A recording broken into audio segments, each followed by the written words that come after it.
Welcome sa munting YouTube channel natin guys. Please support my videos. Like, comment and subscribe lang po mga idolo. Maraming salamat po. Story Present, Myriad World Inventory Box. Kabanata 1241. Totoong kilala ni Lu Bao si Huang Feng. Kung tutuusin, bagamat hindi niya maayos ang pakikitungo kay Huang Feng noon, silang dalawa ay nagtutulungan noon. Kaya naman, hindi nakakaiba para sa kanila ang magkakilala. Gayunpaman, kahit nakilala ni Lu Bao si Huang Feng, hindi ito nangangahulugan na kilala rin ng kanyang mga nasasakupan si Huang Feng. Kung titingnan ang reaksyon ng lahat ngayon, malinaw na narinig lang ng mga taong ito ang pangalan ni Huang Feng bago ngayon at hindi pa siya nakita noon. Sa makatuwid, labis silang nagulat sa mga salita ni Lu Bao. Ngayon, tinatalakay nila ang usapin ng pagrerebelde kay Huang Feng at paghingi ng kanlungan sa korte ng imperial. Gayunpaman, ang biglaang pagdating ni Huang Feng ay medyo nahuli sila. Hindi ba dapat umalis na lang si Huang Feng sa lungsod kasama ang hukbo? Bukod dito, ang City Lord's Mansion ay mahigpit na binabantayan sa labas. Bakit walang reaksyon mula sa labas nang makipagsapalaran si Huang Feng kasama ang isang malaking grupo ng mga tao? Gayunpaman, ang mga subordinate na ito ni Lu Bao ay nasa larangan ng digmaan sa loob ng mahabang panahon. Kaya naman, kahit may pagdududa sa kanilang mga puso, agad nilang hinugot ang kanilang mga espada at sable. Siguradong pumunta si Huang Feng dito na may masamang intensyon. Pinag-uusapan din nila kung paano haharapin si Huang Feng. Sa makatuwid, ang magkabilang panig ay hindi maaaring magkakasamang mabuhay ng mapayapa. Ako na ngayon ang bagong pinuno ng hukbong revolusyonaryo. Sa palagay ko ay hindi ko kailangan ng iyong pahintulot upang pumunta at tingnan ang lungsod na nasasakupan ko. Dahan-daang naglakad si Huang Feng patungo kay Lu Bao at sinabi. Pagkatapos maglakad papunta sa gilid ni Lu Bao, umupo si Huang Feng na parang walang ibang tao sa paligid. Pagkatapos, dinampot niya ang lalagyan ng alak at uminom ng isang subo. Pagkatapos nito, nagsimula siyang kumain at uminom ng walang galang. Para sumugod, nakakapagod talaga. Hindi ako kumain o uminom ng maayos. Lu Bao, marunong ka talagang pahirapan ang mga tao. Huang Feng, ano ang gusto mong gawin? Tumingin si Lu Bao kay Huang Feng na nakaupo sa hindi kalayuan sa kanya at tulalang nagtanong. Of course, ako na ang bahala sa team mo. Sinabi ni Huang Feng, mayroon kang 100,000 tropa dito. Hindi ko maaaring panoorin silang lahat na sumilong sa Imperial Court. Alam mo ba ang lahat tungkol dito? Gulat at galit na sabi ni Lu Bao. Tumayo siya na may kasamang whoosh. Oo naman, sa tingin mo ba napakalihim ng mga ginagawa mo? Ang mga bagay na gusto kong malaman, hindi marami ang maaaring itago, casual na sabi ni Huang Feng habang kumakain at umiinom. Tumingin si Lu Bao kay Huang Feng na may malungkot na ekspresyon at marahas na sinabi, Huang Feng, dahil alam mo na ako ay magpapasakop sa Imperial Court, bakit ka pa naglakas loob na magdala ng kakaunting tao dito? Nasa kalahati pa ang hukbo mo, di ba? Panipi, tama, on the way na sila.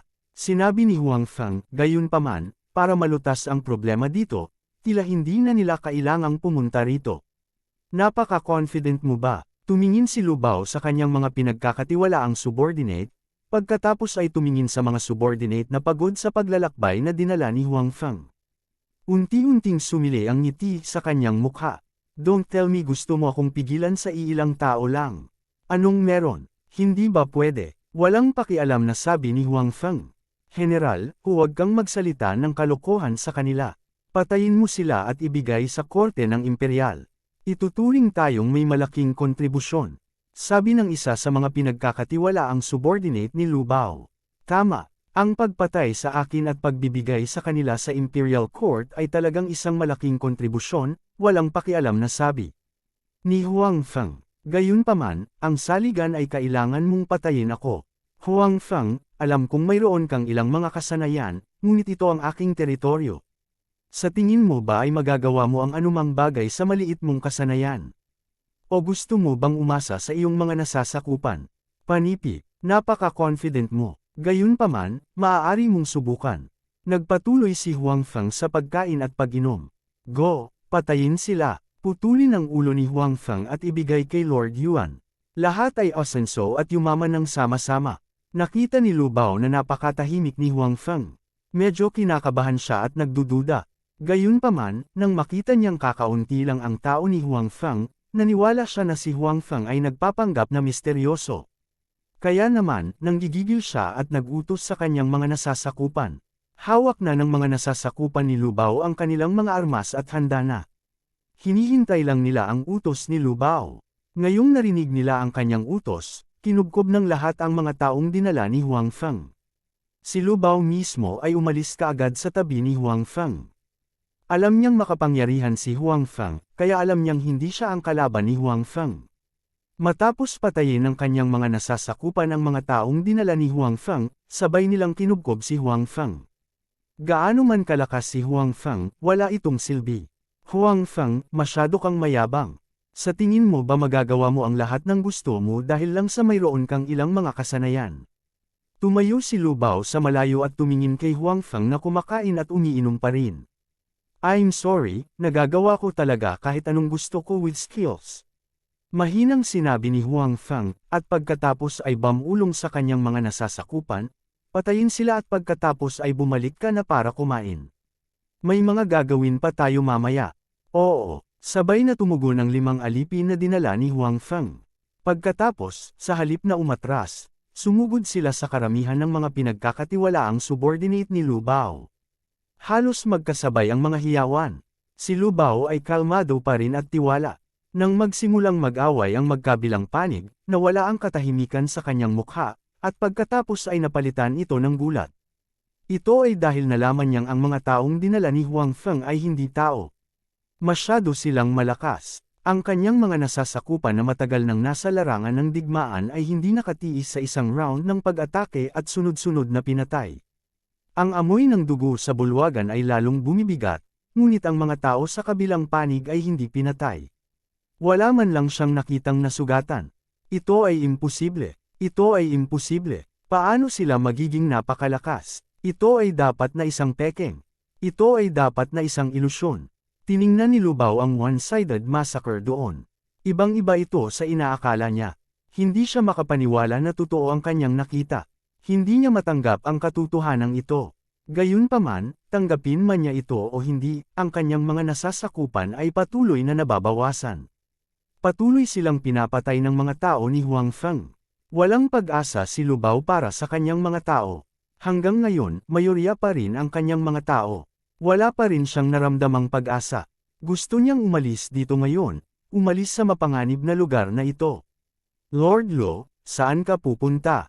Ang boses ni Huang Feng ay parang boses ng hari ng impyerno. Biglang tumigil ang katawan ni Lu Bao na kagalo pa lang. Gayunpaman, saglit lang tumigil si Lu Bao. Tapos, bigla siyang bumilis at tumakbo palabas.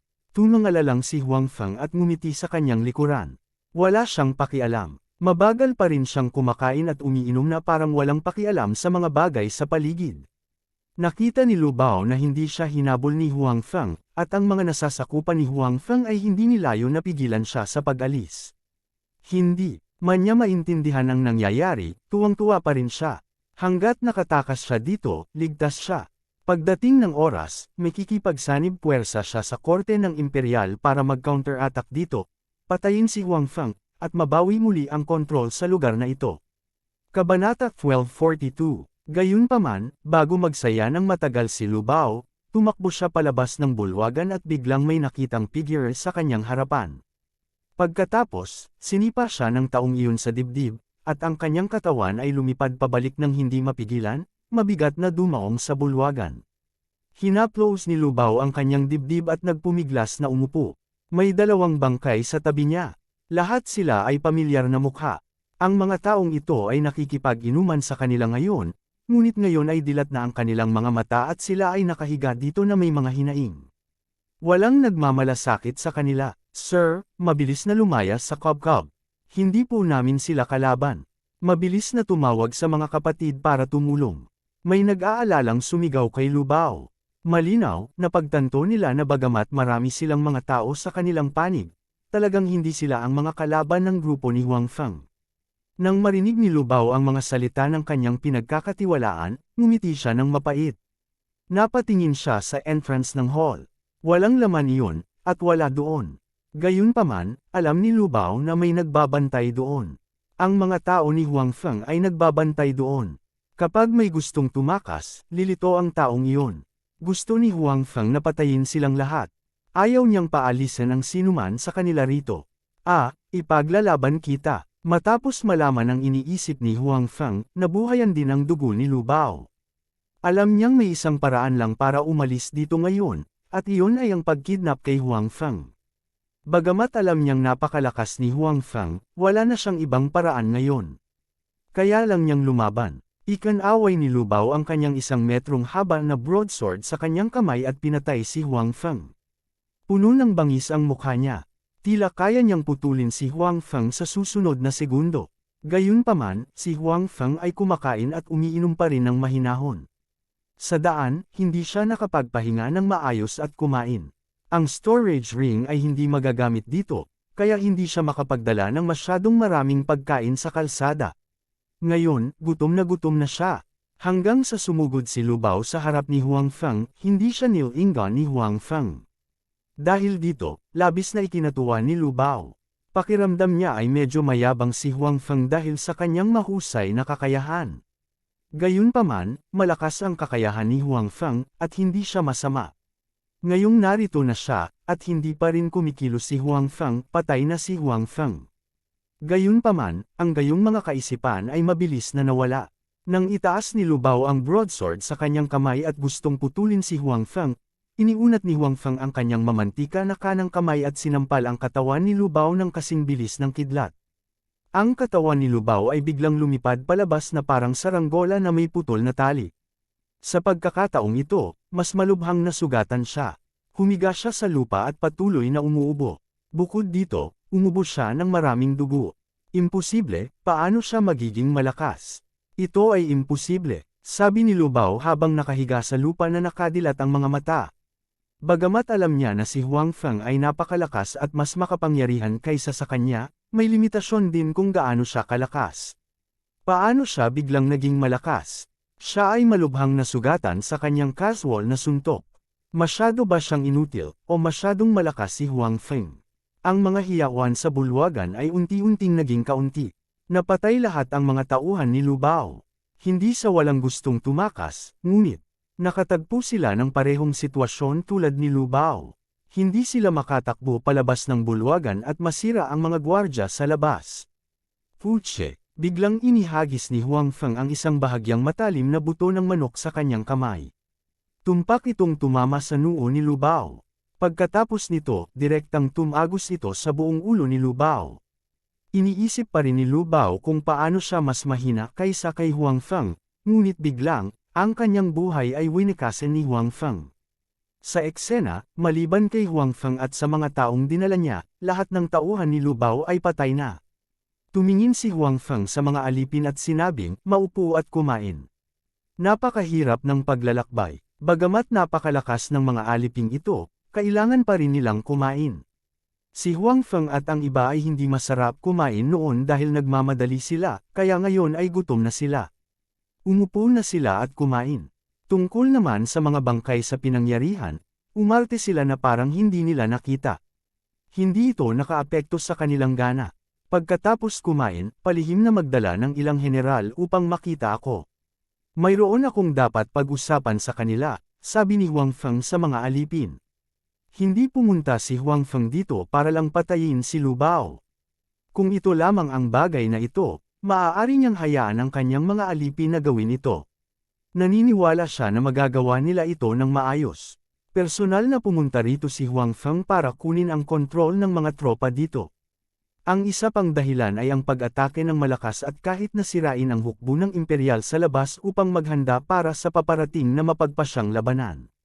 Sa makatuwid, ang pagpatay kay Lu Bao ngayon ay simula pa lamang ng kanyang layunin ng pagpunta rito. Matapos mabusog ang mga alipin, sinunod nila ang utos ni Huang Feng at dinala sa kanya ang mga taong gustong makita ni Huang Feng. Bagamat si Lu Bao ang general na namumuno sa mga tropa sa Tianhao City, mayroon din siyang ibang mga general sa ilalim niya. Kinokontrol din nila ang ilang tropa, ngunit hindi lahat sila ay nasa parehong panig ni Lu Bao. Gaya ng nabanggit kanina, ang hukbong rebelde ay puno ng mga tao. Mas maganda ang likuran matapos itong muling ayusin ni Huang Feng. Sa harapan, si Huang Feng ay walang oras upang muling ayusin ito. Natural, ito ay pareho pa rin. Sa mga hindi nakasundo kay Lu Bao, ang ilan ay sumuporta kay Huang Feng at ang ilan ay neutral. Ang mga taong ito ay maaaring manalo. Si Huang Feng ay nakaupo sa mansyon ni Lu Bao, naghihintay sa kanyang mga alipin na dalhin ang mga tao upang makita siya isa-isa. Mukhang hindi alam ng mga taong ito ang pagkilos ni Lu Bao sa gabi. Kaya naman, ang ilan sa kanila ay tulog na. Nahuli sila mula sa kanilang mga kama ng mga tauhan ni Huang Feng. Nang mahuli ang mga taong ito, lahat sila ay nataranta. Ang ilan sa kanila ay lumaban pa. Gayunpaman, malinaw na hindi sila ang mga kalaban ni Huang Feng.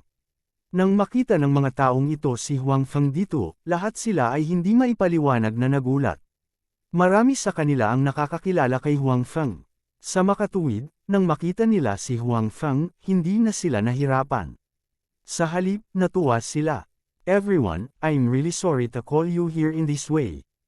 However, I have no choice. There are spies from the imperial court in the city. Sa makatuwid, mas mabuting mag-ingat ako. Nang makita ni Huang Feng na narito ang lahat, ipinaliwanag muna niya sa kanila ang dahilan para hindi sila masyadong mag-isip. Chief Huang, anong nangyayari? Bakit ka nandito? May nagtanong. Ngayong si Huang Feng na ang pinuno, alam na ng lahat sa hukbong rebelde. Ang mga taong ito na nahuli ay pawang mga general dito. Natural, alam din nila ang balitang ito. Lahat ng ito ay nagsimula kay Lu Bao, nakangiting sabi ni Huang Feng. Kabanata 1243, Lu Bao, anong nangyari sa kanya? Tanong ng isa. Siya, patay na siya. Casual na sabi ni Huang Feng. Patay, bakit naman? May nagtanong.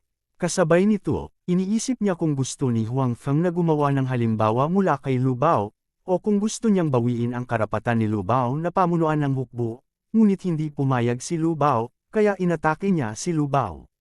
Nakipagsabuatan kasi siya sa kalaban. Mahinang sabi ni Huang Feng. Pagkatapos noon, hiniling niya sa mga tao na ilipat ang katawan ni Lu Bao para makita ng lahat. Ang mga taong ito ay sigurado na ngayon na si Lu Bao ay talagang patay na. Nakikipagsabuatan sa kalaban. Ano ang ibig mong sabihin? Panipi, lihim na nakipagkasundo si Lu Bao sa Imperial Court at gustong tanggapin ang utos. Bilang bagong pinuno ng rebelding hukbo, malinaw na ayaw kong makitang mangyari ang ganoong bagay, sabi ni Huang Feng. Ano, gusto niya talagang tanggapin ang utos? Damn it, gusto niya talagang sumuko sa Imperial Court, biglang may sumisigaw na galit. Ang mga taong ito ay hindi masyadong malapit kay Lu Bao.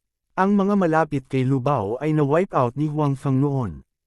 Ang mga taong ito ang hindi pinagkakatiwalaan ni Lu Bao. Marami sa kanila ang may matinding galit sa korte ng imperial. Ngayong narinig nila na talagang gustong tanggapin ni Lu Bao ang utos, syempre, lahat sila ay hindi mapapatawad. Leader, totoo ba ito? May mga taong hindi pa rin naniniwala. Pagkatapos ng lahat, pinangunahan sila ni Lu Bao na lumaban sa hukbo ng korte ng imperial sa loob ng mahabang panahon. Paano siya sumuko sa kalaban nang walang anumang palatandaan? Syempre totoo, sinabi ni Huang Feng, nakagawa na siya ng kasunduan sa Imperial Court. Bubuksan niya ang South Gate ngayong gabi para salubungin ang pagdating ng hukbo ng Imperial Court. Sa oras na iyon, kahit may mga taong sumasalungat, wala silang magagawa sa ilalim ng pressure ng hukbo. Walang makakapigil sa kanya. Hindi katakataka na may nagsabi lang na natanggap niya ang utos ni Lu Bao na ilipat ang depensa sa akin. Noong una, ang mga tao ko ang namamahala sa pagpapatrolya sa South Gate ngayon. Bilang resulta, sa hapon, nakatanggap kami ng utos na umalis at pinalitan ng pinagkakatiwalaan ni Lu Bao. Sa oras na ito, may biglang na-realize at nagsabi. Nang marinig ng iba ang mga salita ng taong ito, naniwala din sila sa sinabi ni Huang Feng noon. Oo, kaya ako naparito para pigilan ito, sabi ni Huang Feng. Ngayon, kailangan ko ng tulong mo. Leader, kung may utos ka, sabihin mo lang. Pinalaki mo ako. Nung bigla kang umalis, nalungkot ako sandali. May nagsabi kay Huang Feng. Tama, pinuno. Ikaw ang aming pinuno ngayon. Gagawin namin ang anumang sasabihin mo, may tumunog. Sa simula, ang mga sumuporta kay Huang Feng ay ang mga may magandang relasyon kay Huang Feng noon, o ang mga humahanga kay Huang Feng. Nang maglaon, ibinuko rin ng mga orihinal na neutral ang kanilang mga bibig upang suportahan si Huang Feng. Sige, si Huang Feng ay lubos na nasisiyahan sa ugali ng mga taong ito. So, hindi ba gustong pumasok ng mga tao mula sa Imperial Court? Tatalunan natin sila sa sarili nilang laro at papasukin natin sila. Pagkatapos, magtatakda tayo ng pananambang sa lungsod at haharapin natin ang isang matinding suntok sa hukbo ng korte ng Imperial. Talunin sila, panipi. Oo, talunin mo sila. Nang marinig ang mga salita ni Huang Feng, nagliwanag ang mga mata ng lahat. Ang bagay na ito ay isang pagkakataon din para sa kanila. Matagal na silang nagkakatampuhan sa hukbo ng Imperial Court dito. Walang sino man ang maaaring gumawa ng anuman sa iba, at ito ay isang pagkakataon. Dahil alam na nila ang tungkol sa pagkakataon ng korte ng Imperial ng maaga, hanggat sila ay nakahanda ng maayos, maaari nilang ganap na makaharap ang isang matinding dagok sa kaaway. Kung walang tutol, bumalik at ayusin ang lahat. Tandaan, ang bagay na ito ay dapat gawin ng palihim. Hindi natin maaaring hayaang malaman ng mga especially iyan ng Imperial Court. Bukod pa rito, bago ang hating gabi, hindi ka pinapayagang buksan ang gate ng lungsod at palabasin ang sinuman upang maiwasan ang paglabas ng balita, bili ni Huang Feng. Oo, sumagot ang lahat. Pagkatapos, sunod-sunod silang nagpaalam at bumalik para maghanda. Ang mga taong ito ay may bawat pangkat sa ilalim nila. Nang magtipon sila, hindi sila mahina. Pagkaalis ng mga taong ito, inayos ni Huang Feng na subaybayan sila ng kanyang mga alipin. Kung tutuusin, natuto na siya sa mga nakaraang pagkakamali. Ang ilang mga tao ay nagbago ng kanilang isip sa sandaling sila ay umalis. Napakahalaga ng bagay na ito, at ayaw ni Huang Feng na makakita ng anumang aksidenteng mangyari. Oo naman, ang pag-aalala ni Huang Feng ay hindi walang batayan. Sa mga bumalik, mayroon talagang mga tao mula sa Imperial Court, o mga taong hindi kakampi ni Huang Feng.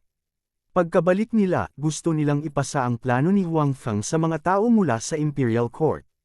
Gayunpaman, bago nila ito maisakatuparan, pinatay sila ng mga taong inayos ni Huang Feng na subaybayan sila.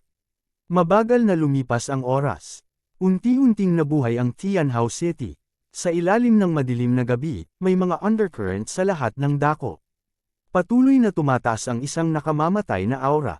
Ang mga especially iyan na iyon mula sa korte ng Imperial ay tila may nakitang mali at nais nilang ipasa ang balita. Gayunpaman, madalas silang pinapatay bago sila kumilos. Sa labas ng lungsod, mga 2 milya ang layo mula sa Tianhao City, isang hukbo ang nakatayo doon, na nakatingin sa direksyon ng Tianhao City mula sa malayo. Parang may hinihintay sila. Lord Yuan, pumayag ba talaga si Lu Bao na buksan ang gate ng lungsod sa hating gabi? Isang taong nakasuot ng sandata ng general ang nagtanong kay Lord Yuan, na nakasuot ng isang scholar's robe, matagal na akong nakikipaglaban kay Lu Bao. Bakit bigla niyang gustong tanggapin ang imperial na utos? Huwag kang mag-alala, hindi ito magiging peke, confident na sabi ni Lord Yuan. Sa simula, hindi na siya kailangang lumahok sa aksyon ngayong gabi. Gayunpaman, ang bagay na ito ay may malaking kahalagahan pagkatapos ng lahat. Bukod dito, sa kanyang opinyon, walang panganib. Ang pagpasok sa lungsod ay magiging isang mahusay na tagumpay. Kaya naman sumunod siya. Maaaring hindi mo alam, ngunit nagkaroon ng pagbabago sa Revolutionary Army. Ang kanilang pinuno ay nabago, at may ilang mga salungatan sa pagitan ng bagong pinuno at Lu Bao. Hanggat ang bagong pinuno ay may matatag na posisyon, ang posisyon ni Lu Bao ay hindi magagarantiyahan. Ang taong iyon ay sumang-ayon lamang na tanggapin ang imperial na utos dahil iniisip niya ang kanyang sariling hinaharap. Nagpalit sila ng pinuno. Sino ito? Tanong ng general. Matagal nang hindi nasa kapangyarihan si Huang Feng. Hindi pa masyadong kumalat ang balita. Kung hindi dahil sa ulat ng mga especially iya, hindi malalaman ni Lord Yuan. Ito ay Huang Feng. Dapat ay narinig mo ang kanyang pangalan, sabi ni Lord Yuan. Kilala niya si Huang Feng. Bukod dito, kilala rin ng general na nasa harapan niya si Huang Feng. Ito ay dahil nakipag-away siya kay Huang Feng noon at hindi nakakuha ng anumang kalamangan. Siya yun. Bumalik siya ulit. Nang marinig ang pangalan ni Huang Feng, nagulat ang taong iyon. Hindi siya pamilyar kay Huang Feng. Noong panahong iyon, hindi gaanong makapangyarihan ang revolusyonaryong hukbo. Pinangunahan niya ang hukbo upang labanan si Huang Feng.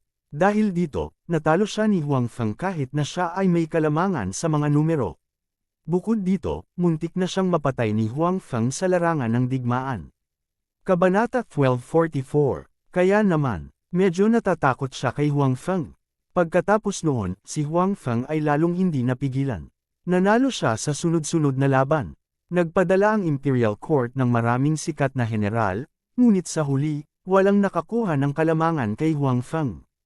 Hindi lamang si Huang Feng ay may mahusay na mga kasanayan sa pag-uutos, ngunit siya rin ay napakatapang.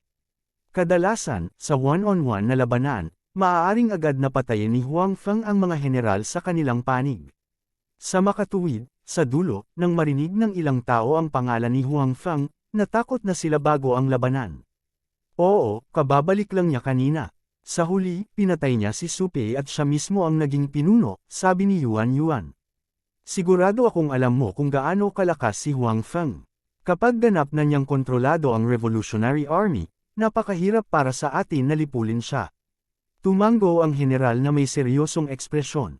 Siyempre, alam niya kung gaano kalakas si Huang Feng. Kaya naman, sumang-ayon din siya sa sinabi ni Yuan Yuan.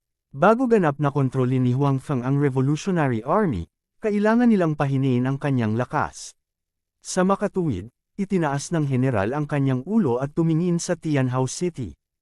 Hindi niya alam kung bakit pero may matinding pag-aalala sa kanyang puso. Parang may mabangis na hayop na nagbuka ng bibig at naghihintay na pumunta siya doon. Okay, it's about time. It's time to set off, sabi ni Yuan Yuan habang nakatingin sa langit. Oo, mabilis na inisip ng general ang kanyang mga kaisipan at pinangunahan ang kanyang mga tauhan sa Tianhao City. Dahil ito ay isang palihim na pag-atake, may nagbukas ng pinto. Sa makatuwid, wala sila sa estado ng pagsingil. Sa halip, tahimik silang sumulong. Hindi sila maaaring gumawa ng masyadong maraming ingay upang maiwasan ang anumang hindi inaasahang sitwasyon. Nang akayin ni Yuan Yuan at ng general ang mga tropa sa isang lugar na hindi kalayuan sa pader ng lungsod, tumingin sila sa pader ng lungsod. Tahimik doon. Wala man lang kahit isang tao na nagbabantay. Bakit walang tao? Maaaring ito ay isang bitag. Nag-aalalang sabi ng general, hindi dapat. Ang mga taong nagbabantay ay dapat na inilipat ni Lu Bao. Bilang pinakamataas na general dito, mayroon pa rin siyang kapangyarihan, sabi ni Yuan Yuan.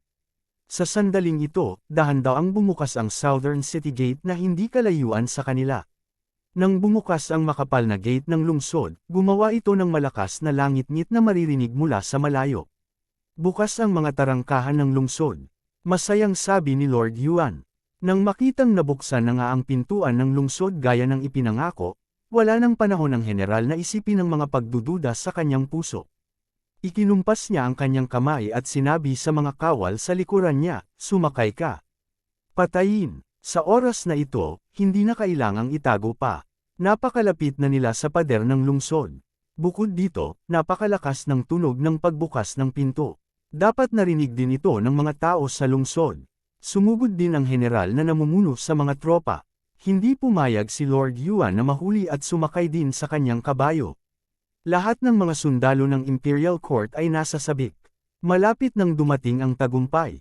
Bakit walang tao dito? Matapos sumugod sa tarangkahan ng lungsod, nakita ng general na namumuno sa mga tropa ang kalagayan sa paligid at lalo siyang nataranta. Hindi kaya lahat ito ay ginawa ni Lu Bao? Walang sinumang tao sa paligid ng tarangkahan ng lungsod. Gayunpaman, sa oras na ito, walang oras para sa kanya na mag-isip ng labis. Patuloy lang siya sa pagmamadali dahil hindi nakikita ng mga tao sa likod ang sitwasyon sa loob. Lahat sila ay tumatakbo pasulong. Kung huminto ang mga tao sa unahan sa ganitong oras, magkakaroon ng stampede.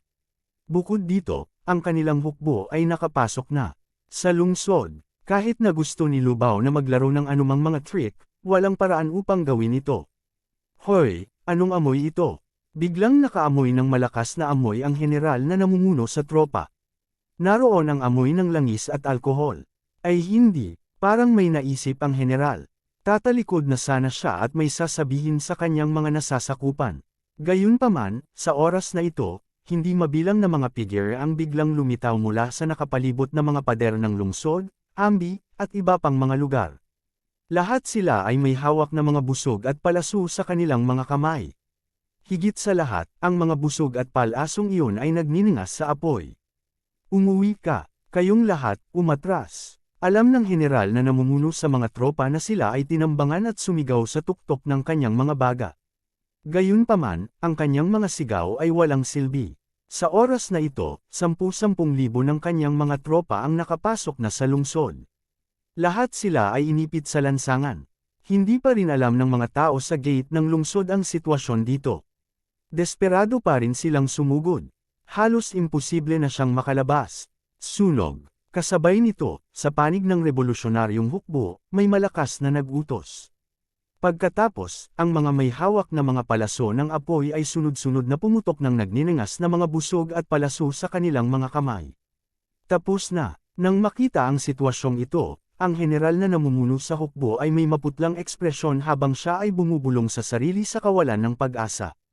Whoosh! Nang bumagsak sa lupa ang nagniningas na mga busog at palaso, sinindihan nila ang mga bagay na matagal nang inihanda. Ang pagkakaroon ng langis at alkohol sa paligid ay nagpabilis sa pagkalat ng apoy. Marami na sa mga sundalo ang nasusunog. Matapos silang sunugin ay nagtatakbo sila kung saan-saan dahilan para masunog din ang mga tao sa kanilang paligid. Sa katunayan, si Huang Feng at ang iba pa ay natatakot na mapansin ng mga sundalo ng Imperial Court ang abnormalidad kapag pumasok sila. Sa makatuwid, hindi sila gumamit ng maraming bagay sa pagsunog. Gayunpaman, napakaraming tao mula sa korte ng imperial, at lahat sila ay nagsisiksikan.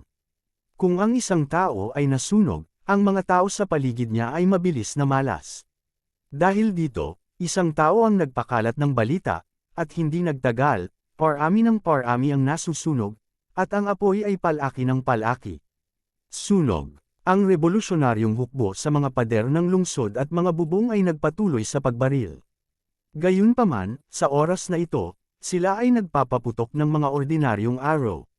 Dahil napakaraming sundalo mula sa Imperial Court sa ibaba, hindi na nila kailangan pang maghangad na tamaan ang mga tao. Gumanti rin ang mga sundalo ng Imperial Court. Gayunpaman, dahil sa anggulo at taas, at pati na rin ang katotohanan na sila ay napapaligiran ng mga apoy, hindi sila nakaganti sa kapayapaan. Sa makatuwid, ang kanilang pagganti ay napakahina at walang gaanong epekto sa revolusyonaryong hukbo. Smash! Ang mga kawal sa mga pader ng lungsod, maliban sa mga mamamana, ay itinaas ang mga bato na karaniwang ginagamit upang ipagtanggol ang lungsod at itinapon ang mga ito. Kadalasan, ang isang bato ay maaaring magpatamba ng isang grupo ng mga tao. Ang general na namumuno sa mga tropa ay napatay ng isang palaso na biglang lumitaw sa nakaraang pag-atake ng palaso. Masasabi lang na malas siya. Isa pa, may mga tao sa paligid niya. Gustuhin man niyang magtago ay hindi niya magawa. Kung tungkol sa Panginoong Yuan na iyon, mas lalo siyang naging miserable. Nagulat ang kanyang kabayo at itinapon siya. Napadpad lang siya sa isang bagay na nasusunog.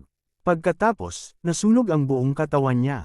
Kahit anong pilit niyang ilabas iyon ay hindi niya magawa. Sa huli, sinunog siya ng buhay. Nagpatuloy ang massacre. Personal na pinangunahan ni Huang Feng. Ang mga tao na bantayan ng mga tarangkahan ng lungsod na hindi nagpapalabas ng sinuman. Sa pagkakataong ito, gusto niyang mapinsala ng husto ang hukbo ng korte ng imperial. Kabanata 1245. Ito ay dahil may mga 100,000 voluntaryong sundalo sa Tianhao City. Sa makatuwid, kahit na natanggap na niya ang pangako ni Lu Bao, dinala pa rin ni Lord Yuan ang maraming tao sa pagkakataong ito.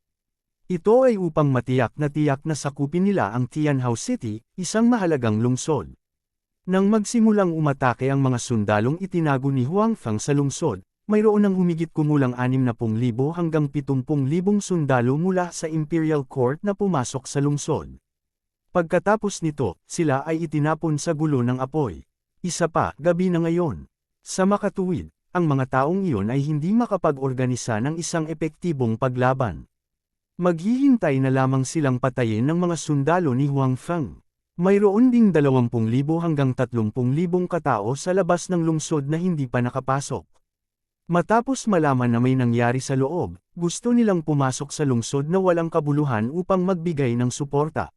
Sa kabilang banda, gustong tumakas ng mga tao sa loob ng lungsod. Sa makatuwid, si Huang Feng at ang iba pa na nagbabantay sa gate ng lungsod ay nasa ilalim ng matinding pressure. Sa kabutihang palad, ang espasyo sa gate ng lungsod ay limitado. Kahit gaano karaming mga sundalo mula sa Imperial Court ang dumating, si Huang Feng at ang iba pa ay kailangan lang harapin ang ganoong karaming tao sa isang pagkakataon. Inilagay ni Huang Feng ang lahat ng mga alipin na ipinagpalit niya mula sa kanyang storage box dito. Mayroong kabuuang higit sa 20 katao. Lahat sila ay nasa tuktok ng mga kasanayan sa pangalawang antas. Nagawa pa rin nilang harapin ang mga ordinaryong sundalong ito. Gusto ng mga sundalo sa lungsod na umalis, ngunit nakaharang ang harapan. Sa makatuwid, ang panloob na alitan ay hindi maiiwasan. Ang mga sundalo ng korte ng imperial na gustong umalis sa lungsod at umiwas sa apoy ay nagtaas ng malalaking espada sa kanilang mga kamay sa kanilang mga dating kasamahan. Sa kanilang mga mata, lahat ng humaharang sa kanilang daan ay kaaway na nila. Lahat sila ay mga kaaway na humahadlang sa kanilang pagtakas. Lalong naging magulo ang lungsod. Gayunpaman, ang voluntaryong hukbo ni Huang Feng ay nakahanda ng husto. Bukod dito, nagkaroon sila ng geographical na kalamangan. Sa makatuwid, nang harapin ang nakakabaliw na pag-atake ng hukbo ng korte ng imperial, hindi sila lumilitaw na masyadong naguguluhan. Siyempre, ito rin ay dahil ang mga sundalong ito ay wala sa larangan ng digmaan sa unang pagkakataon. Pamilyar na sila sa hukbo ng korte ng imperial sa unang araw ng labanan. Baliw man ang mga taong ito, hindi sila nawalan ng katinuan. Nagpatuloy ang labanan hanggang madaling araw. Sa pagtatapos, alam ng mga sundalo sa labas ng lungsod na hindi sila makakapasok, kaya sumuko sila at umatras. Hindi sila hinabol ni Huang Feng. Sa halip, itinuon niya ang kanyang puwersa sa pagkubkob at pagsugpo sa mga sundalo ng korte ng imperial na pumasok sa lungsod. Ang ilan sa mga sundalong ito ay lumagpas sa blockade ng voluntaryong hukbo at pumasok sa loob ng lungsod. Sa dinami-dami ng tao, hindi maiiwasan na ang iba sa kanila ay makatakas sa gabi. Sa makatuwid, sa pagtatapos, hinanap ng voluntaryong hukbo ni Huang Feng ang buong lungsod para sa mga sundalo ng Imperial Court. Ilang sandali lang ay nahanap na nila sila. Habang personal na binabantayan ni Huang Feng ang gate ng lungsod, walang nakalusot sa kanilang linya ng depensa hanggang sa huli. Walang sinuman sa lungsod ang nakaalis, at walang sinuman sa labas ng lungsod ang nakapasok. Siyempre, nagbayad si Huang Feng ng mabigat na presyo para dito. 3 sa mga aliping ipinagpalit niya ang namatay, at ang iba ay nasugatan. Siya ay walang exception. 3 alipin ang namatay, na isang pagkawalan ng higit sa 300 milyong yuan. Para kay Huang Feng, hindi ito maliit na bilang. Buti na lang maganda pa rin ang final result. Si Huang Feng ay nasisiyahan pa rin. Ang hukbo ng korte ng imperial na pumasok sa lungsod ay ganap na nolipol. Pinatay sila ni Huang Feng at ng iba pa. Halos 40,000 sa kanila ang nasunog hanggang sa mamatay. Ang buong lungsod ay napuno ng nakakasukang aroma ng karne. Tinansya ni Huang Feng na ayaw niyang kumain ng karne sa loob ng ilang araw. Bilang karagdagan, nakuha din nila ang higit sa 20,000 katao. Sa huli, ilang libong tao ang tumakas sa lungsod upang magtago. Ilang sandali lang ay natagpuan na sila. Wala pang 3,000 katao ang nawala sa kanila, at ilang libong tao ang nasugatan. Masasabing napakaliit ng presyong ito. Ang labanang ito ay masasabing isang ganap na tagumpay, isang malaking tagumpay. Ang dahilan ng mahusay na tagumpay na ito ay higit sa lahat dahil ang impormasyon ni Lord Yuan at Lubao ay hindi sapat na tumpak. Alam lang nila na ang pangunahing hukbo ni Huang Feng ay nasa daan, ngunit hindi nila alam na si Huang Feng ay umalis na sa pangunahing hukbo at sumulong ng mag-isa. Bukod dito, minamaliit nila ang lakas ni Huang Feng. Hindi nila inaasahan na magagawa ni Huang Feng na pagsamahin ang mga puwersang rebelde sa lungsod ng ganoon kabilis. Minaliit nila ang impluwensya ni Huang Feng. Kasabay nito, minamaliit din nila ang personal na katapangan ni Huang Feng. Kung hindi pinangunahan ni Huang Feng ang mga tao na bantayan ang gate, tiyak na nakatakas ang ilan sa mga pumasok sa lungsod. Sa oras na iyon, makikipagkita sana sila sa mga tao sa labas at sasabak sa lungsod ni Huang Feng. Bilang karagdagan sa pakikipagtulungan ng hukbo ng korte ng imperial na pumasok sa lungsod, mahirap sabihin kung sino ang mananalo. Sa huli, dahil sa pag-iral ni Huang Feng, dahil sa mga taong dinala niya, hindi magagapi ang gate ng lungsod. Wala ni isang tao ang nakalusot. Inilarawan din ito ang ganap na pagkalipol ng hukbo ng korte ng imperial. Nang tingnan ng mga general sa lungsod ang mga tao sa paligid ni Huang Feng pagkatapos nito, iba ang kanilang mga mata. Ang bawat isa sa kanila ay isang dalubhasa. Ang 20 o higit pang mga tao ay talagang nakayanan ang ganting atake ng 10,000 tao. Bagamat ang geographical na lokasyon ay isang kadahilanan, hindi nito mabubura ang kanilang kakayahan at mga nagawa. Sinamantala rin ni Huang Feng ang pagkakataon na itaguyod ang mga natitirang alipin, na pinahintulutan silang pumasok sa pamumuno ng revolusyonaryong hukbo. Dahil sa naunang laban, walang hadlang sa kanilang promosyon. Kung tutuusin, mayroon silang lakas at kontribusyon, kaya walang sinuman ang maaaring magtaas ng anumang pagtutol. Bukod dito, nakamit ni Huang Feng ang napakagandang tagumpay. Ito ay naging mas matatag ang kanyang posisyon at ang kanyang prestihiyo.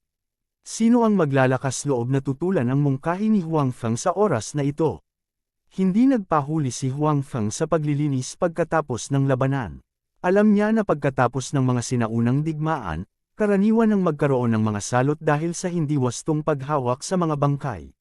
Sa makatuwid, inutusan ni Huang Feng ang mga tao na tipunin ang lahat ng mga bangkay at sunugin ang mga ito. Kasabay nito, gumamit sila ng tubig sa paglilinis ng lupa. Sinubukan nila ang kanilang makakaya upang maibalik ang kalinisan ng lungsod at mabawasan ang posibilidad na magkaroon ng mga salot. Sa pamamagitan ng labanang ito, ang posisyon ni Huang Feng sa puso ng ordinaryong rebeldeng hukbo ay naging mas mataas. Dati, sila ay nasa isang standoff sa hukbo ng imperial sa labas ng napakatagal at wala silang magawa sa kanila. Sa huli, kararating lang ni Huang Feng at pinangunahan sila sa isang mahusay na tagumpay. Masyadong halata ang contrast. Bilang karagdagan sa mga naunang ginawa ni Huang Feng, ang reputasyon ni Huang Feng sa hukbong rebelde ay umabot sa pinakamataas na punto sa isang iglap. Si Huang Feng ay labis na nasisiyahan dito. Malaking tulong ito para makontrol niya ang buong hukbong rebelde. Gayunpaman, ang kailangan niyang gawin ngayon ay kunin ang mga bihag at hintayang dumating ang hukbong nasa likuran niya. Pagkatapos, hahanapin niya ang hukbong imperial sa labas para magkaroon ng mapagpasyang labanan. Bagamat ang hukbong imperial ay nawala ng 60 hanggang 70,000 katao, na isang malaking pagkawala, ang pangunahing puwersa ng hukbong imperial ay naroon pa rin. Dati, ang hukbong imperial ay mayroong mahigit 200,000 sundalo na humaharap sa hukbong rebelde. Ang pagkawala ng 60 hanggang 70,000 ay higit pa sa mga sundalo sa lungsod ng Huang Feng. Gayunpaman, kapag dumating ang mga reinforcements ni Huang Feng, mawawala na ang bentahe ng Imperial Army sa bilang. Kabanata 1246. Pagkalipas ng 2 araw, dinala ni Wang Danyu at Liu Ziyan ang natitirang 100,000 piling sundalo sa Heaven House City. Ang maluwang na Heaven House City ay biglang naging masikip. Ang 100,000 kawal na kara-rating pa lang ay maituturing na mga elite na sundalo. Lahat sila ay maingat na pinili ni Huang Feng. Karamihan sa kanila ay mga matandang subordinate ni Su Pei. Inalis ni Huang Feng ang matanda at mahihina, naiwan ang mga piling sundalo na mahusay sa pakikipaglaban. Mayroon ding bahagi sa kanila na dating tapat kay Huang Feng. Matapos magpalat ng kanilang pinuno, sinundan pa rin nila ang kaliwat kanan ng hukbong Han. At saka, kumpara noon, mas masunurin sila. Sa makatuwid, nang dumating ang 100,000 sundalong ito, biglang tumaas ng husto ang lakas ni Huang Feng. Ang kabuuang bilang ng mga sundalo ay lumampas na sa 200,000. Mayroon na silang lakas na lumaban sa hukbong imperial sa labas ng lungsod. Siyempre, sa loob ng 2 araw na ito, ang hukbo ng imperial ay hindi idle. Hindi sila nagmamadaling salakayin ang lungsod. Sa halip, sila ay naghihintay para sa pagdating ng kanilang sariling mga reinforcements. Halos kasabay ng pagdating ni Wang Danyu at ng iba pa, dumating din ang mga reinforcement ng imperial na hukbo. Bukod dito, ang kanilang kabuoang bilang ay lumampas na ngayon sa 300,000. Muli, nagkaroon sila ng kalamangan sa mga numero. Sa paligid ng Heaven House City, 500,000 sundalo ang nagtipon. Natakpan ng maitim na ulap ang kalangitan, at malapit nang sumiklab ang digmaan. Leader, ano ang dapat nating gawin ngayon? Sa Heaven House City, tinipon ni Huang Feng ang mahahalagang general. Ito ang unang pagkakataon na nagsagawa siya ng pulong militar. Ito ang unang pagkakataon na nakatipon siya ng napakaraming matataas na general. Halos lahat ng matataas na general ng hukbong Han ay natipon dito. Sa 2 araw na ito, nagkaroon si Huang Feng ng kaunting pag-unawa sa mga general na ito. Sa ilan sa kanila, nagustuhan niya ang mga ito. Gayunpaman, sa parehong oras, mayroong ilang na hindi niya nagustuhan. Hindi makuha ng mga taong ito ang kanyang lubos na pagtitiwala. Gayunpaman, hindi nagmamadali si Huang Feng na palitan kaagad ang mga taong ito. Kung tutuusin, ngayon lang siya naging pinuno at hindi pa nakakatatag sa kanyang posisyon. Ang ganitong uri ng bagay ay mas mahusay na ginawa ng dahan-dahan. Bukod dito, siya ay talagang lihim na naghahanda upang itaguyod ang mga aliping ito. Papalitan ng mga aliping ito ang mga general na hindi pinagkakatiwalaan ni Huang Feng. Ang pangunahing paksa ng pagpupulong ngayon ay talakayin ang susunod na hakbang. Ang mga hukbo ng magkabilang panig ay natipon dito. Naunawaan din ng magkabilang panig na hindi maiiwasan ang digmaan. Gayunpaman, kung paano gagawin ang digmaang ito ay hindi malinaw sa puso ng lahat. Nasa mga general pa rin ng magkabilang panig ang pagpapasya. Tumayo si Huang Feng at pumunta sa simpleng sand table. Pagkaraang tingnan ito saglit, dahan-dahan niyang sinabi, magkusa ka sa pag-atake. Kumuha ng pag-atake. Natigilan ang lahat. Medyo may pag-aalinlangan na tanong ni Liu Ziyan. Ang ibig sabihin ng pinuno ay dapat nating talikuran ang bentahe ng mga pader ng lungsod at gumawa ng inisyatiba upang salakayin ang kaaway. Tama na, tumango si Huang Feng at sinabi. Gayunpaman, nakatitig pa rin ang kanyang mga mata sa simpleng sand table. Pero, kung gagawin natin yan, hindi na mag-e-exist yung advantage natin. In terms of numbers, duhado tayo. Hindi ba bababa ang chances of victory natin? Maingat na sinabi ng isang general ng Heaven House City noon pa man. Naging magalang na ang taong ito.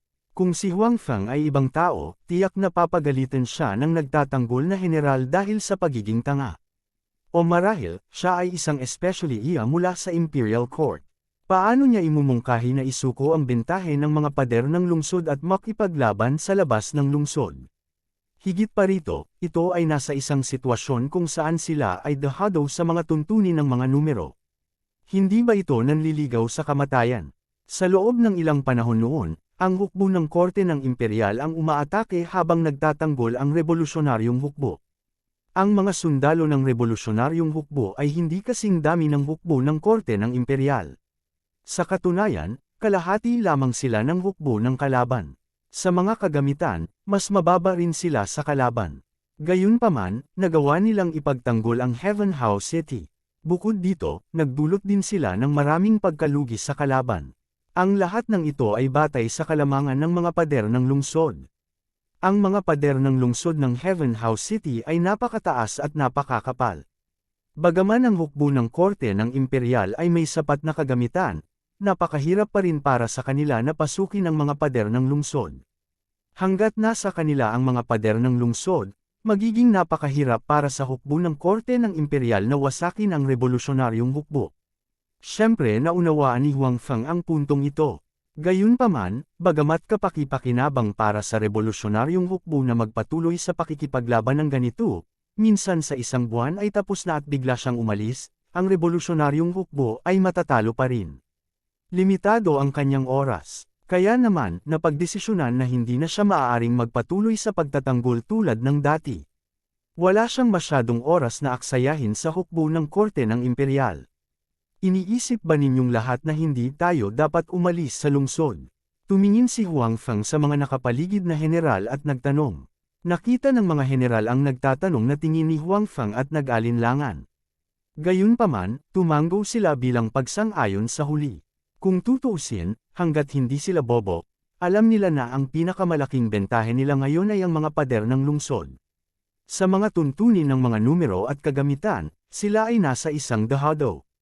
Sa mga tuntunin ng lakas ng labanan, pagkatapos ng reorganisasyon ni Huang Feng, nagkaroon sila ng ilang mga pakinabang. Gayunpaman, ang kalamangan na ito ay hindi halata. Kung lahat kayo ay nag-iisip ng ganito, ang mga general sa kabilang panig ay tiyak na mag-iisip din ng ganito. Sinabi ni Huang Feng, talagang iisipin nila na ipagtatanggol lang natin ang lungsod na ito hanggang kamatayan. Kung bigla tayong aatake, sa tingin mo ba sila ay magiging handa? Gayunpaman, kahit na mahuli natin sila, mas marami pa rin silang tao kaysa sa atin. Kapag naka-recover na sila, malamang hindi pa rin natin sila matatalo, one of the generals said. Si Huang Feng ay may ilang impresyon sa kanya. Ang taong ito ay tinawag na Ling Hai. Siya ay itinuturing na isang talento sa mga general. Dati, napaka-aktibo ng taong ito sa pagsuporta sa kanya. Sa makatuwid, may magandang impresyon si Huang Feng sa kanya. Kung gayon hindi natin sila hahayaang makabawi. Sinabi ni Huang Feng, alam lang ninyong lahat na mayroon tayong bentahe sa mga pader ng lungsod. Gayunpaman, nakalimutan na ninyong lahat na mayroon tayong isa pang kalamangan. Isang kalamangan na hindi alam ng kaaway. Ano? May nagtanong. Gayunpaman, tila may naisip si Ling Hai. Nagningning ang mga mata niya habang sinasabi, Leader, ang tinutukoy mo ba ay ang mga taong iyon? Tiningnan siya ni Huang Feng nang may pagsang-ayon. Napakatalino ng taong ito. Oo, yung mga taong yon. Yung mga kasama kong nagbabantay sa gate ng lungsod kanina. Nang marinig ang mga salita ni Huang Feng, nagliwanag ang mga mata ng mga nakaranas ng nakaraang labanan sa gabi. Ang lakas ng mga nagbabantay sa mga tarangkahan ng lungsod kasama si Huang Feng ay napakalakas. Gayunpaman, mas kaunti sa kanila. You all know the strength of those people. They are very strong. Kahit na hindi marami sa kanila, under certain circumstances, they can play an unexpected role. Sinabi ni Huang Feng, hindi sila masyadong kapaki-pakinabang sa larangan ng digmaan, ngunit magaling sila sa palihim na pag-atake, at pagpatay. Kabanata 1247. Nang marinig ang mga salita ni Huang Feng, mas lalong nanlaki ang mga mata ng maraming tao. Ang mga kararating lang ay hindi nakita ng kanilang mga mata ang kakayahan ng mga taong iyon. Leader, ang mga taong iyon ba ay talagang kasing lakas ng sinasabi mo? Hindi ako naniniwala. Parehong sabi ni Wang Danyu. General Wang, hindi nagmalabis ang pinuno. Nakita ko ng sarili kong mga mata ang kakayahan ng mga taong iyon. Sabihin natin, kahit 10 sa akin ay hindi makakapantay sa isa sa kanila. Sabi ng isa sa mga general na lumahok sa nakaraang labanan sa gabi. Nang magsalita siya ay napuno ng paghanga ang kanyang mga mata. Kung ang mga taong iyon ay talagang kasing lakas ng sinasabi ng pinuno, sa palagay ko ay hindi masama ang ideya ng pinuno. Sinabi ni Liu Ziyan, bago ito, hindi namin naisip na gumawa ng inisyatiba sa pag-atake. Pagkatapos, tulad ng sinabi ng pinuno, tiyak na hindi rin ito inaasahan ng hukbo ng imperial sa labas. Kung biglain natin silang dadalhin, at mawala ang kanilang commander, kung gayon hindi imposibleng talunin sila. Sa katunayan, napakataas ng posibilidad na mangyari ito. Tumanggo naman ang iba. Naunawaan nilang lahat kung gaano katikot ang mawala ng isang commander sa labanan. Masasabing isang hukbo na walang commander, kung sila ay disiplinado, kung gayon ito ay mas mabuti. Kung sila ay walang disiplina, kung gayon ito ay napakaswerte na maipakita ang 50% ng kanilang karaniwang lakas. Bagamat ang hukbong imperial ay mayroon pa ring lakas sa pakikipaglaban, hindi banggitin ang disiplina, hindi ito mas mahusay kaysa sa hukbong rebelde. Bakit napakaraming hukbong rebelde ngayon? Ito ay dahil sa mga tiwaling opisyal na iyon at sa mga walang batas na sundalo. Sa mga matataas na general ng hukbong Han, marami ang nabuli ng mga sundalo noon. Kaya, mas alam nila kung ano ang mangyayari kung mawala ng kontrol ang mga sundalong iyon.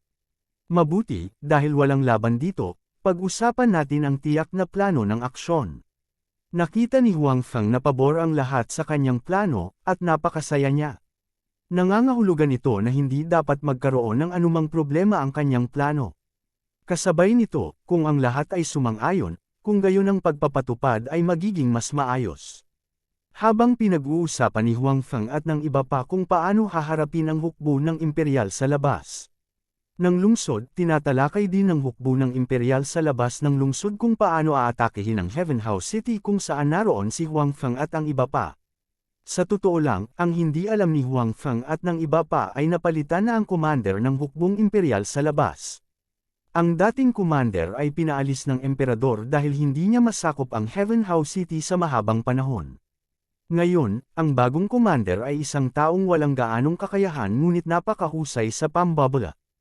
Ang pangalan ng taong ito ay Wu Feng. Nakuha niya ang kanyang posisyon sa pamamagitan ng pambabala.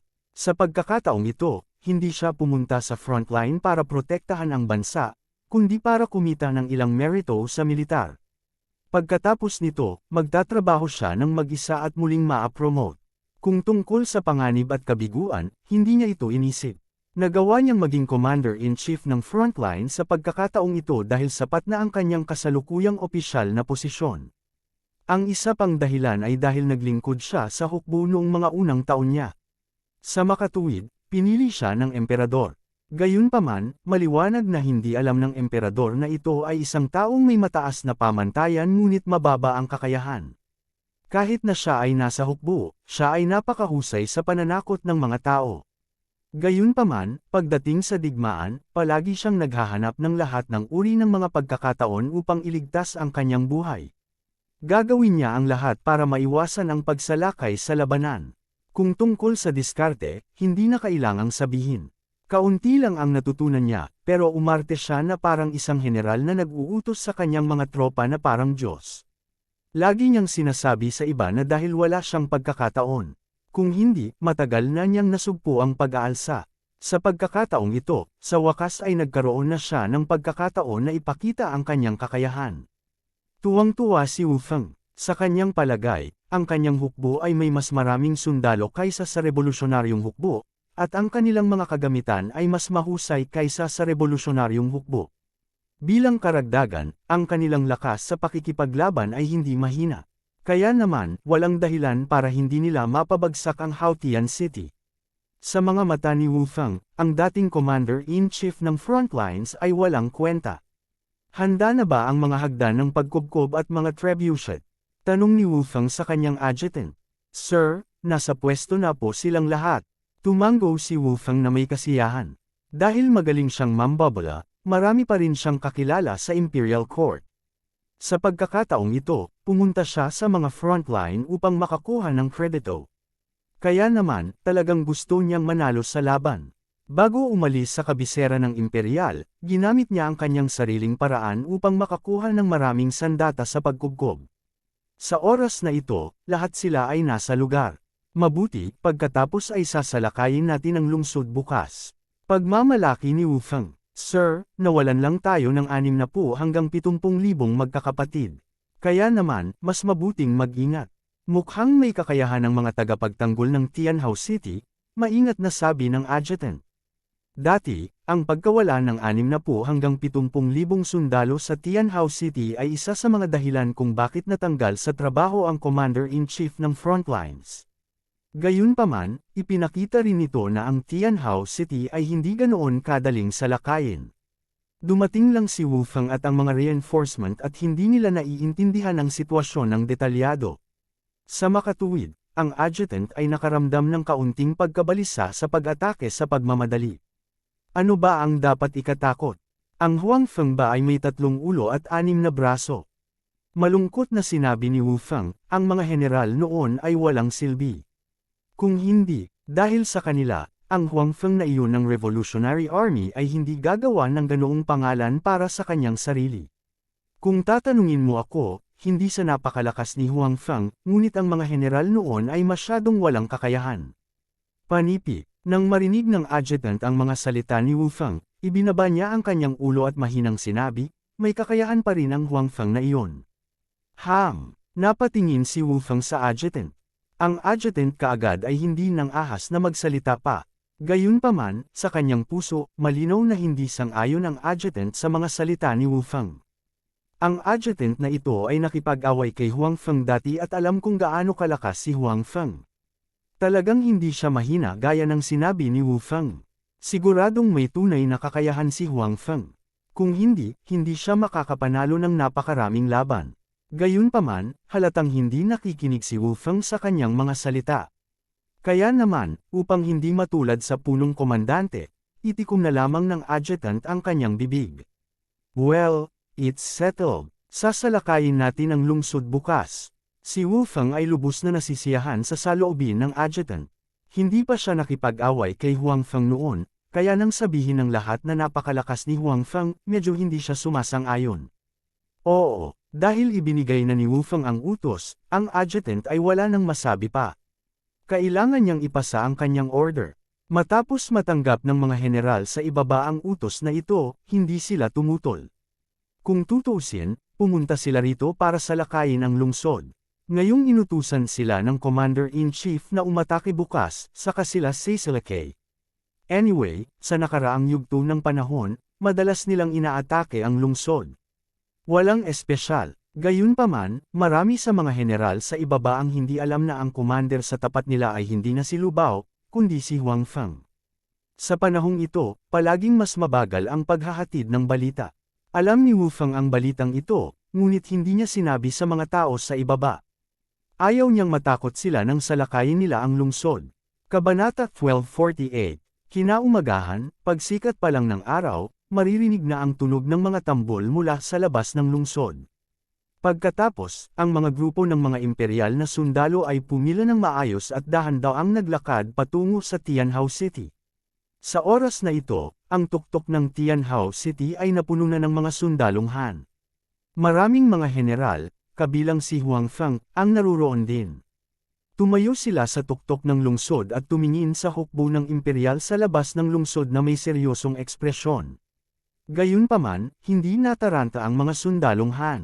Sa panahong ito, ang hukbo ng imperial ay naglunsad ng higit sa isang pag-atake sa lungsod. Sa makatuwid, pamilyar sila sa sitwasyong ito. Walang magawa ang magkabilang panig sa isa't isa. Mukhang mas balisa ang general sa labas kaysa sa amin. Tiningnan ni Huang Feng ang itim na pangkat ng mga imperial na sundalo na palapit ng palapit sa pader ng lungsod at nakangiting sinabi. Noong kakaunti lang ang tao, hindi ganoon ang pakiramdam. Ngayon, mahigit 100,000 sundalo ang nakahanay ng maayos sa labas. Ang itim na masa ay talagang isang psikolohikal na epekto.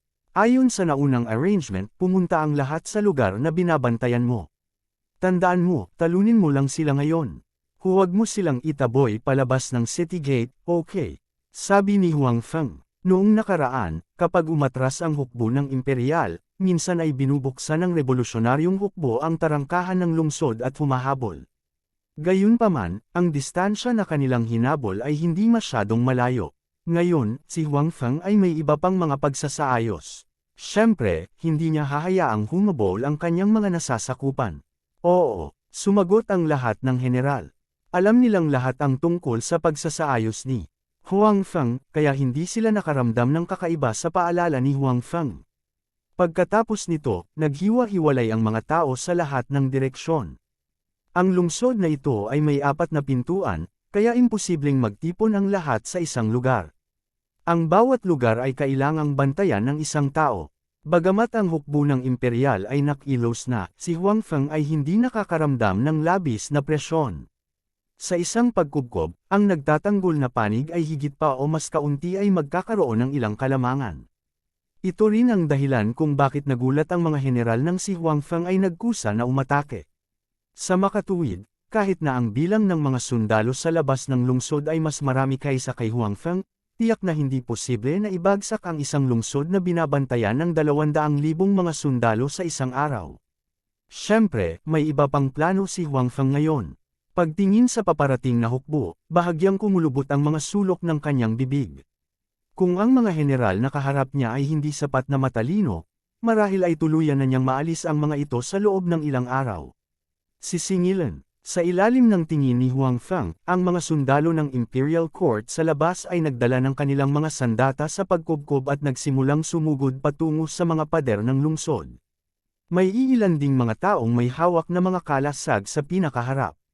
Baril. Lumipat din ang mga sundalong Han ni Huang Feng. Sa pamumuno ng kani-kanilang mga commander, nagsagawa sila ng maayos na ganting atake. Hindi sila natakot sa battle formation sa labas. Swoosh! Iniunat ni Huang Feng ang kanyang kanang kamay at tumpak na nahuli ang isang arrow na lumilipad patungo sa kanyang mukha. Pagkatapos, ibinato niya ito. Isang imperial na sundalo ang natamaan ng palaso at gamulong pababa sa hagdan ng pagkubkob. Hinayla din pababa ang 2 tao sa likod niya, dahil hindi ito ang unang pagkakataon na nag-away sila, at si Wu Feng mismo ay gustong ibagsak ang lungsod na ito sa lalong madaling panahon. Sa makatuwid, ang pagkubkob na ito ay pumasok sa isang puting mainit na estado mula sa simula. Nagpalitan ng suntok ang magkabilang panig at tila hindi magalang. Patuloy na tumaas ang bilang ng mga nasawi. Sa pangkalahatan, dahil ang pag-atake ay masyadong minamadali at ang panig na ito ay may kalamangan sa pader ng lungsod, ang pagkatalo ng hukbong imperial ay higit na malaki kaysa sa hukbong Han. Hindi nagulat si Huang Feng sa sitwasyong ito, at gayon din si Wu Feng. Bagamat patuloy na lumaki ang pagkalugi, hindi man lang siya sumimangot. Inutusan pa rin niya ang kanyang mga tauhan na salakayin ang lungsod anuman ang halaga. Hindi mahalaga kung ang mga sundalo ay namatay. Sa anumang kaso, ayos lang basta ayos lang siya. Sino ang hindi mamamatay sa isang digmaan?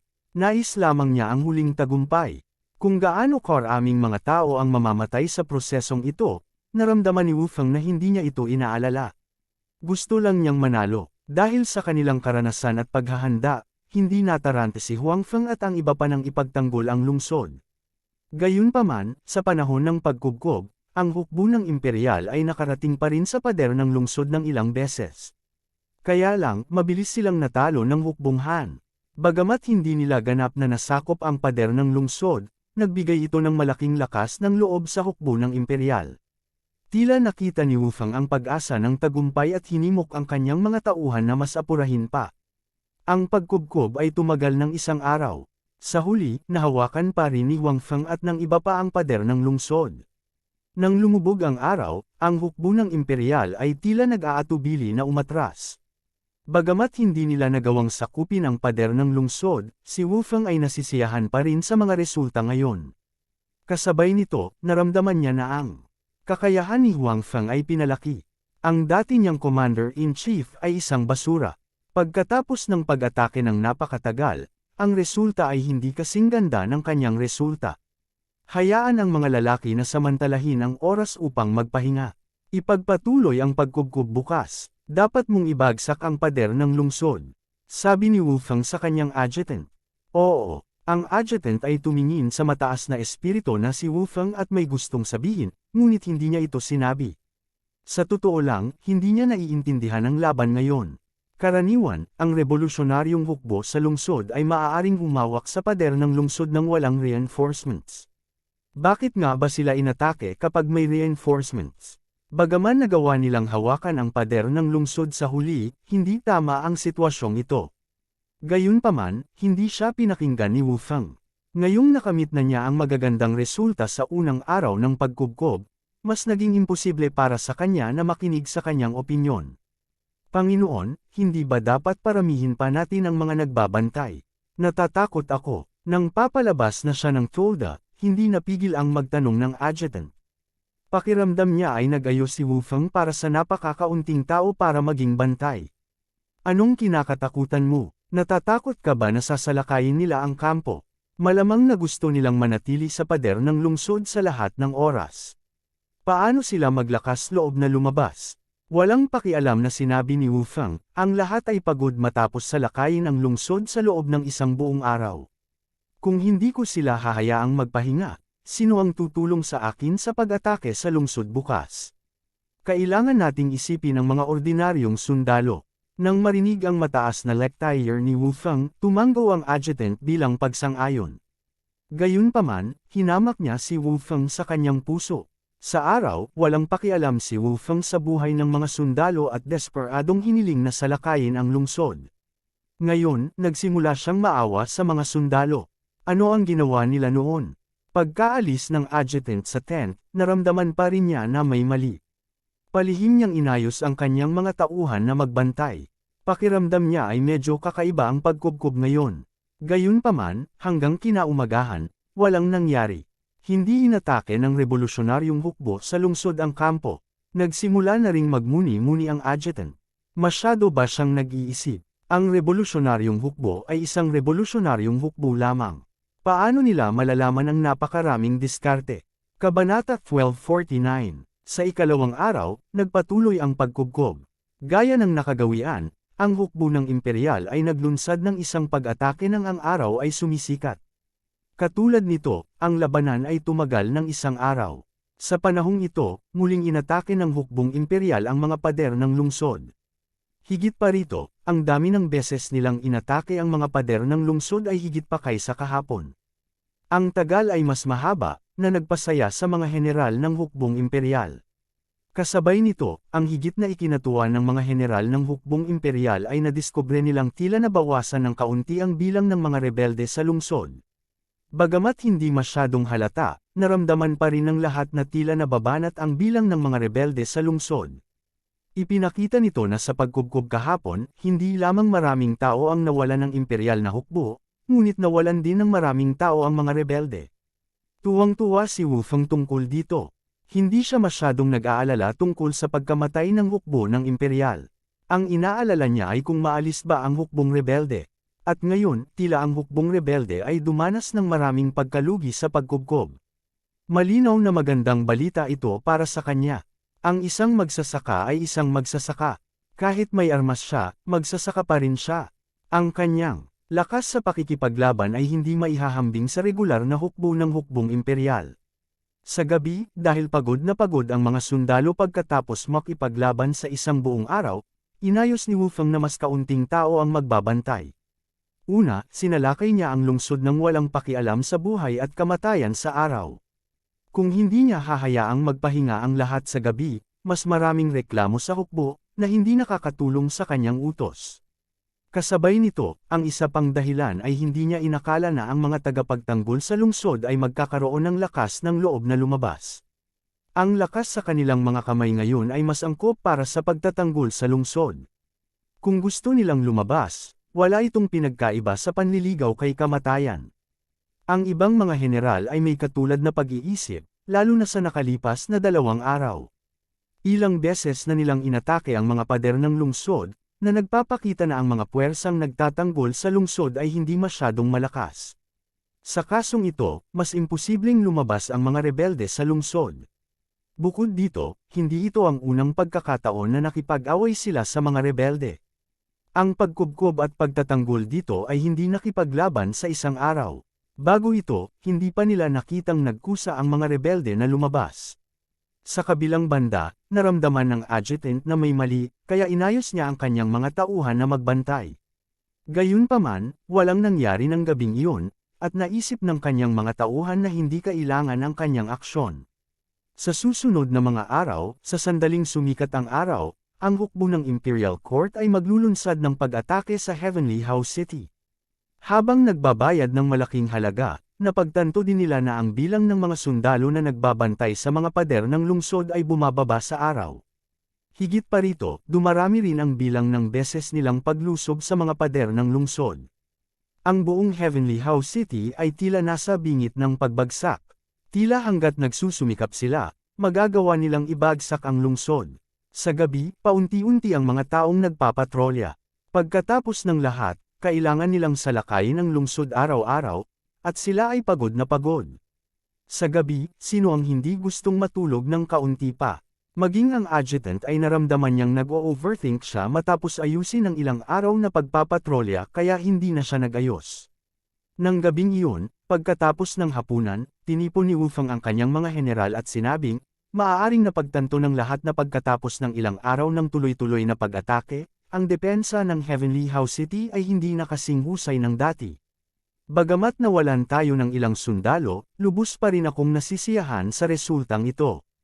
Ang ibang mga general ay may komplikadong ekspresyon dahil marami sa kanilang mga nasasakupan ang namatay nitong mga nakaraang araw dahil sa utos ni Wu Feng. Inutusan sila ni Wu Feng na salakayin ang lungsod anuman ang pagkalugi. Ito ay talagang epektibo, ngunit ang mga pagkalugi ay napakataas din. Sa kabilang banda, ang Heavenly House City ay tila nasa bingit ng pagbagsak. Ito ay naging masaya at nasiyahan sa lahat. Pagkatapos ng lahat, ang kanilang mga pagsisikap ay hindi nawalan ng kabuluhan. Pagbalik natin mamaya, magpahinga na ang lahat. Bukas, maghahanda tayong ibaba ang Heavenly House City ng sabay-sabay. Sabi ni Wu Feng, ayaw na niyang maghintay. Bukod dito, naramdaman niyang dumating na ang araw ng huling labanan. Ang mga pagkalugi ng Heavenly House City nitong mga nakaraang araw ay tiyak na hindi maliit. Ang bilang ng mga sundalo sa mga pader ng lungsod ay malinaw na nabawasan. Bagamat ang pagbaba ng bilang ay hindi kasing laki ng sa kanila, isa pa rin itong malaking dagok sa revolusyonaryong hukbo. Oo, sumagot ang lahat. Pagkatapos noon, bumalik sila para mag-ayos at magpakilos. Upang ang lahat ay nasa pinakamagandang kondisyon para sa labanan bukas, hindi man lang inayos ni Wu Feng ang sinuman na magbantay sa gabing iyon. Anyway, after so many days, walang nangyaring hindi inaasahan. Bukod dito, ang lakas ng mga tagapagtanggol sa lungsod ay mas masahol pa kaysa dati. Mas lalong naging imposible na lumabas sila. Nag-walk out din ang adjutant. Noong una, nais niyang ayusin ang kanyang mga tauhan na magbantay. Gayunpaman, naisip niya na ang kanyang mga tauhan ay pagod na pagod pagkatapos ng tuloy-tuloy na labanan sa mga nakaraang araw. Bukod dito, mayroon silang ilang mga reklamo noon. Kung tutuusin, ang iba ay hindi na kailangang mag-guard duty at sila ay hiniling na mag-guard duty. Matapos tumayo ng isang gabi at walang mahanap, kinailangan pa nilang salakayin ang lungsod kinabukasan. Hindi nila kinaya. Sa makatuwid, sa huli, ang adjutant ay hindi nag-ayos para sa sinuman na maging bantay. Kasabay nito, nakatanggap si Huang Feng ng ulat mula sa isa sa kanyang mga alipin. Tinipon din niya ang kanyang mga nasasakupan at sinabing, lahat, ang huling labanan ay mamayang gabi. Napagpasyahan ng pinuno na lumaban. Magaling yan. Bored to death ako nitong mga nakaraang araw. Ngayong gabi, dapat tayong pumatay sa nilalaman ng ating puso. Sabik ni Wang Danyo. Tama. Araw-araw kong nakikita ang mga lalaking iyon na nagpapasikat. Sapat na ako. Ngayong gabi, dapat nating ipaalam sa kanila na tayo ay talagang makapangyarihan. Sabi ng isa pang general. Ganun din ang ugali ng iba. Sa nakalipas na ilang araw ng pagkubkob, sa katunayan, bagamat ang hukbong Han ay dumanas din ng mga pagkatalo, ang mga pagkalugi ay hindi masyadong malaki. Ito ay mas mababa kaysa sa naisip ni Wu Feng. Ang dahilan kung bakit ang bilang ng mga tagapagtanggol sa pader ng lungsod ay patuloy na bumababa ay dahil sila ay sadyang itinago ni Huang Feng. Nagtago sila sa lungsod upang magpahinga at maghintay sa huling labanan. Upang ipakita ang kahinaan sa kaaway, sadyang itinago ni Huang Feng ang mga sundalo at sadyang hinayaan ang mga tao sa labas ng lungsod na pumunta sa pader ng lungsod. Siyempre, pagkatapos nito, kukunin niya ang mga alipin na ipinagpalit niya at bubugbugin ang kalaban. Nais niyang magpakita ng kahinaan sa kaaway, ngunit ayaw niyang ibigay ang pader ng lungsod sa kaaway. Halatang effective ang ginawa niya. Naisip ni Wu Feng na kung magsisikap siya, masisira niya ang pader ng lungsod. Kaya naman, nitong mga nakaraang araw, patuloy siyang umaatake sa lungsod ng walang kaunting pahinga. Kasabay nito, mali rin ang paghusga niya sa lakas ng mga tagapagtanggol sa lungsod. Dahil dito, hindi niya binigyan ng sapat na pansin ang hukbong Han ni Huang Feng. Ang mga aliping ipinagpalit ni Huang Feng ay napakalakas. Walang problema para sa kanila ang maging mga bumbero sa pader ng lungsod. Sa makatuwid, kahit na ang lungsod ng Tianhao ay tila nasa bingit ng pagbagsak, sa katunayan, ito ay napakalakas. Ang mga nakaraang paghahanda ni Huang Feng ay para sa night attack ngayong gabi. Ngayong gabi ang araw na hinihintay niya, ang araw ng huling labanan. Kabanata 1250. Nang makita ang reaksyon ng lahat, napakasaya rin ni Huang Feng at sinabing, sa ilang araw na ito, ang lahat ay nakapagpahinga ng sapat at puno ng lakas. Sa kabilang banda, ang hukbo ng imperial ay pagod at pagod. Ngayong gabi, hindi natin sila dapat hayaang umalis. Leader, huwag kang mag-alala, hindi ako magiging magalang sa mga bastos na yan, sabi ni Wang Danyo. Sa katunayan, sa ilang araw na ito, kahit na ang pagkatalo ng hukbong Han ay hindi kasing laki ng inakala ni Wu Feng, nawalan pa rin sila ng ilang tao. Araw-araw, nakikita ang kanilang mga kapatid sa hukbo na nakikipaglaban sa isang madugong labanan sa mga pader ng lungsod, at kahit na pinatay ng hukbo ng imperial habang sila ay makapagtago at makapagpahinga lamang, si Wang Danyo at ang iba pa, pati na rin ang mga sundalo na umatras ng maaga, ay lahat ay humihinga sa kanilang mga puso. Ngayong gabi, oras na para ilabas ang kanilang galit at maghayganti para sa kanilang mga kapatid. Sige, hayaan nating magpahinga ang lahat sa loob ng 2 oras. Pagkatapos nito, aalis na tayo. Sa oras na iyon, sigurado akong mahimbing na natutulog ang mga sundalo sa labas ng lungsod. General Liu Ziyan, ipauubay ako sa iyo ang command ng hukbo. Pangungunahan ko ang isang espesyal na squad at papasok muna para patayin ang mga commander na iyon, sabi ni Huang Feng. Leader, you don't have to go. Just stay here and command. Sa dilim, personal na pinamunuan ni Huang Feng ang ilang tao para makalusot sa kampo ng kaaway. Nag-aalala pa rin si Liu Ziyan. Tama, pinuno, hindi mo na kailangang pumunta. Kapag ikaw ang namumuno, mas magiging panatag kami, sabi ni Wang Danyo. Ayos lang, naniniwala ako kay General Liu. At saka sa husay ko, alam mong lahat, walang mangyayari, sabi ni Huang Feng. Ang ganitong uri ng small-scale special operation ay hindi masyadong mapanganib para sa kanya. Nang makitang iginiit ni Huang Feng, lahat ay hindi na nagsalita pa. Pagkatapos noon, nagpahinga na ang lahat at naghanda para sa laban mamaya. Pagkaalis ng lahat, kinuha ni Huang Feng ang mga aliping ipinagpalit niya mula sa storage box, na siyang espesyal na kupunan na kasasabi niya lang, at umalis. Kung ikukumpara sa simula, dumami ng kaunti ang mga alipin. Mayroong 50 sa kanila ngayon. Trilyon na ang ginastos nila, kaya wala silang pakialam sa ilang bilyon. Sa makatuwid, si Huang Feng ay nagpalitan ng ilan pang mga alipin mamaya. Dahil mismo sa pagkakaroon ng 50 second rate na mga alipin na ito kung kaya't nagawa ni Huang Feng na patuloy na bawiin ang mga sundalo sa mga pader ng lungsod sa nakalipas na ilang araw, at matiyak pa rin na hindi mawawala ang mga pader ng lungsod. Kaya na. Si Huang Feng at ang mga alipin ay nagpalit ng kanilang panggabing damit at umalis. Hindi nagtagal pagkatapos nilang umalis sa lungsod, nakita ni Huang Feng at ng iba pa ang mga tolda ng hukbo ng Imperial Court. Gaya ng inaasahan, wala silang nakitang mga sundalo na nagpapatrolya sa paligid ng mga tolda. Iilan lang ang nakakalat na bonfire sa kampo. Maliban doon, tahimik ang buong kampo. Maliwanag, ang mga sundalo ng Imperial Court ay mahimbing na natutulog.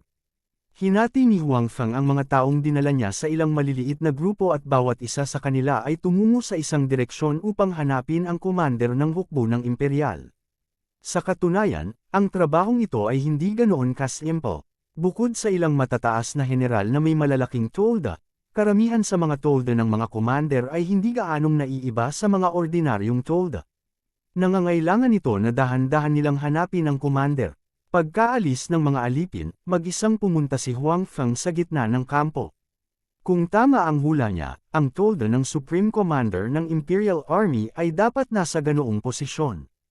Bagamat walang nagbabantay sa paligid, ginamit pa rin ni Huang Feng ang stealth skill upang matiyak na walang anumang aksidente.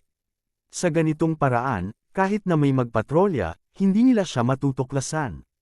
Sa gitna ng kampo, nakakita si Huang Feng ng napakalaking tolda.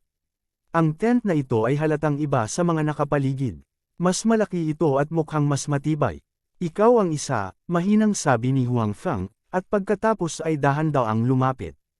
Bagamat walang nagbabantay sa ibang mga lugar, may 2 sundalong nakatayo sa paligid ng napakalaking tent na ito.